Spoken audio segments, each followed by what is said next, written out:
going on 4. It's going to be discontinued. But the thing of it is, there's another one coming. Don't worry about it. And the whole last round thing is brilliant marketing on Dodge's part. They want you buying today's car, not tomorrow's car, but fear not. There'll be more Challengers coming down the pipe, which is good news. Why would Dodge walk away from the 5-liter Mustang? They won't, they didn't, they shan't. All right, another t-shirt here. All right, what kind of, trick question, what kind of push rods do you use in your 1990 Chevrolet ZR1 Corvette? Now the Corvette had dual overhead cams, 32 valves, and what kind of push rods would you would you use? There you go, none, that's right.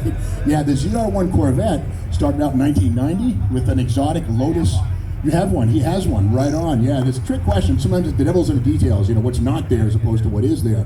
And when I do the auctions and the junkyard crawl, and of course the Motor Trend's junkyard gold, canceled, we're canceled, but anyway, when I do these things, I do a little bit of preparation. Nobody can remember all the minutiae, the little details, but after a while it kind of soaks in. But you always want to prepare. When you buy a car, just be sure to prepare yourself and know what you're buying and look at it.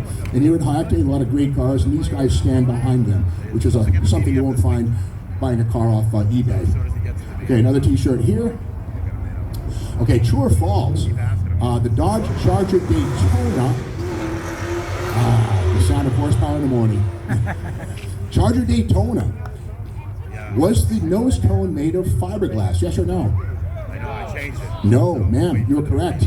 It was actually a sheet steel fabricated device or item made of about 6 different pieces with lead and or plastic filler, depending on what week it was, to cover the seams. All right. Oh, Chevelle Club shirts. Okay, right on. Okay, this is a Chevelle Club shirt right here. And, okay, let's do some Chevelle trivia. True or false? Could you get a 396 engine in a Chevelle in 1964? Yes. Who said no? Yeah, that's a big no. 65, yeah, the Z16 Chevelle arrived on the scene.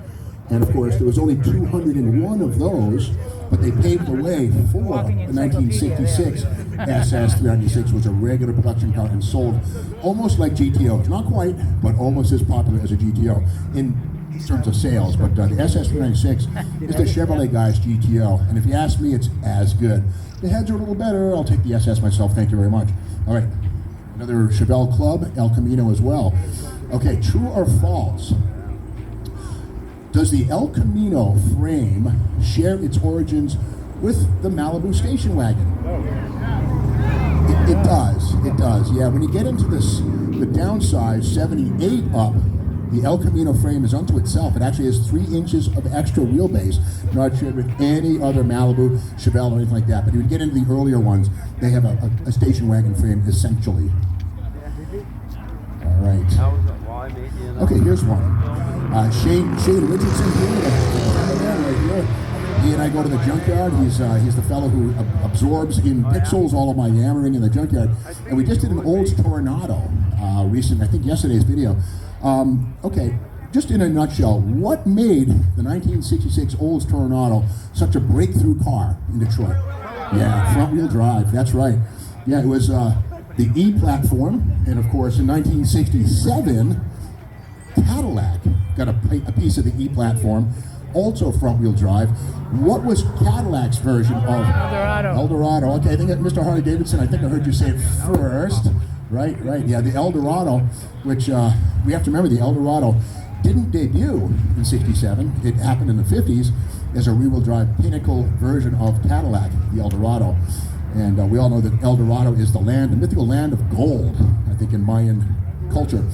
But it also means an expensive Cadillac today. And front-wheel drive, 67 onward. Okay, another Chevelle and El Camino Association Northeast t-shirt. Okay, what was the first year for the Super Sport option on any Chevrolet? 62. 61. Who said 61?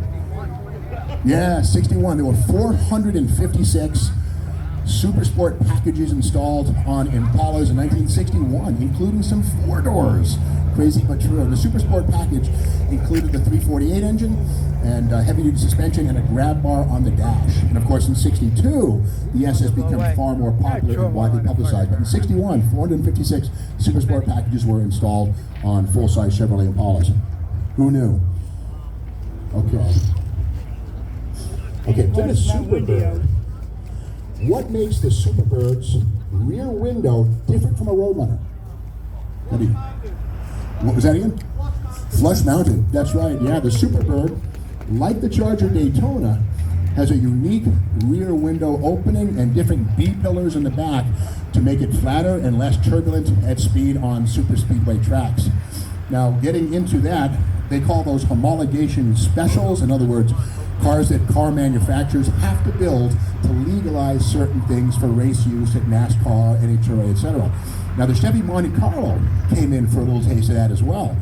The first person can yell at me, what was the Chevy Monte Carlo NASCAR homologation special called? Aero. The Aero Coupe. That's right. The Aero Coupe was 1987, 88, I believe it was. And that was a larger rear window, different deck lid spoiler, the same nose. But again, the Chevy Monte Carlo Aero Coupe was a car that was made for you and me to buy in small quantities, about 11,000, in order for people like Dale Earnhardt to go racing in NASCAR and enjoy the benefits of the fastback glass body styling. Homologation.